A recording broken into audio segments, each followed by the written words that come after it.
খ্যাতনামা ইসলামী বক্তা ডক্টর জাকির নায়েক পরিচালিত পিস টিভি বাংলা বাংলাদেশে ফের এর সম্প্রচারের দাবি জানিয়ে সরকারকে আইনি নোটিশ পাঠিয়েছেন সুপ্রিম কোর্টের এক আইনজীবী।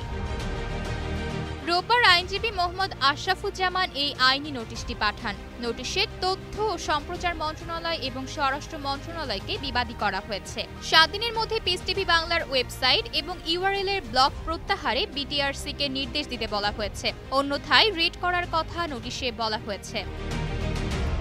এর আগে 2016 সালের জুলাইতে ঢাকায় হোলি আর্টিসনে হামলাকারীদের একজন জাকির নায়েকের অনুসারী ছিল এবং তার বক্তব্য দ্বারা উদ্বুদ্ধ হয়েছিল এমন অভিযোগের ভিত্তিতে বাংলাদেশে পিস টিভির সম্প্রচার বন্ধ করে দেওয়া হয়। এদিকে জুলাই অভ্যুত্থানের পরে গত 19 আগস্ট নিজের ইউটিউব চ্যানেলে প্রচারিত এক প্রশ্ন উত্তর পর্বে ডক্টর জাকির নায়েক জানান, পিস টিভি বাংলা সহ ইংরেজি, উর্দু ও চাইনিজ ভাষায় চালু আছে। স্যাটেলাইট সম্প্রচার কখনো বন্ধ হয়নি, শুধু বাংলাদেশ ও ভারতে পিস টিভির ডাউন লিংকের অনুমতি তুলে নেওয়ায় কেবল অপারেটররা তা বন্ধ রেখেছে।